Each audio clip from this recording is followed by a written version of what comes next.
again to the Tweekly.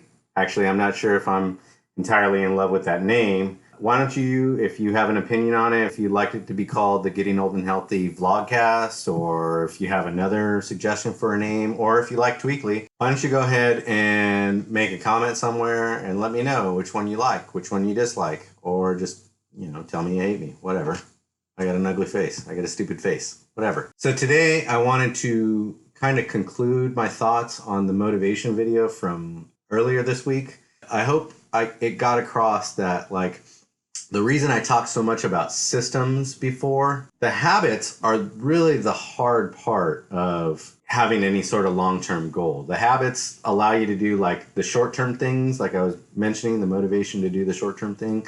The systems in place are going to really make that habit building a lot easier. So for example, my long-term goal is to run a marathon. So I might ask myself, when am I going to run? Well, I've already set up the system that running is at night. Oh yeah, update. I am running at night now. I've got it worked out. I actually did 3 nights this week. I'm pretty happy about that. And I'll get some more running in this weekend along with other things. But the point is, the system allows you to get the habits built a little bit easier because it eliminates some of the tough questions around that habit or around the long-term goal. Like, when am I going to run?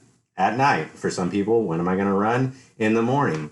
Maybe you have some other questions surrounding that habit. Like, again, talking about running, that's the one most pertinent to me. Like, what am I going to wear? I never do that. I grab whatever's clean. But yeah, you could lay out your clothes and be like, that's what I'm going to wear tomorrow if that's, really important to you. Or here's one that actually makes a lot of sense is, where am I going to run? What is going to be my route? I kind of get knocked on this from a few different runners where they're like, hey, Chris, you always run the exact same route. You run in this big loop.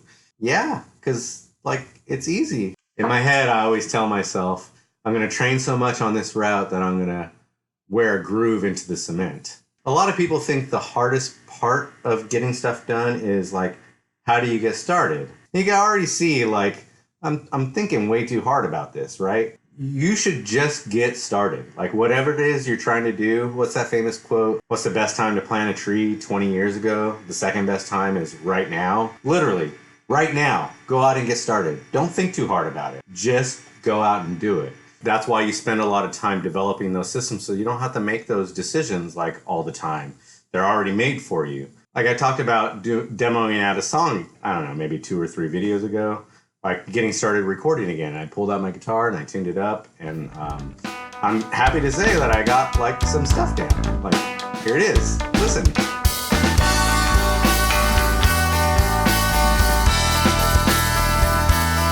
So yeah, it was just a matter of doing it. It's easy to get bogged down in those details and get your mind spinning, and all of a sudden you just don't want to do it anymore.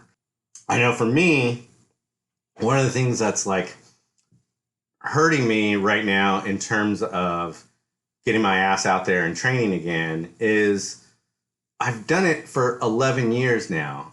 I'm got a certain expectation of how well I should be at it based on past performance. I'm used to running at a certain speed. I'm used to running in a certain way.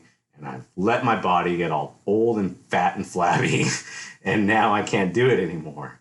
So for me, getting started, taking that first step, is always a big slice of humble pie. I'm not going to lie that ego doesn't play into it, because it certainly does. Yeah, the ego is an instantaneous construct. It's useful for just navigating the world, and to pretend that it's not a part of your decision-making process is just kind of stupid.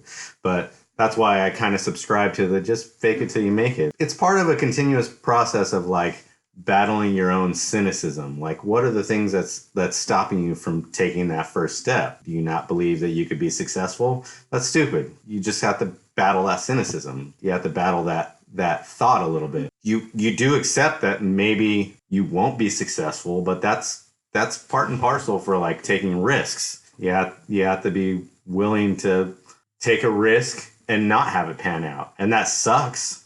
And hopefully you can get past that. And I think I'll cover something like that maybe in a future video. I don't want to get too heavy into it right now. So yeah, to get back to my previous point is like, I have to push ego aside a little bit and be like, yeah, you're going to be slow for a few months, provided you actually get started. Thankfully, I have gotten started. I've gotten like a good solid 3 days. I'm going to run throughout the weekend as well. So hopefully get like 2 more days. The big point I'm really trying to make here is this is the carryover from the last video, is that the hard part is the habits. And that's why you create these systems to allow those habits to build up. The easy part is to get started, like literally go out and get started. Anyway, that'll be it for now, and I'll see you guys in another video. Go get started.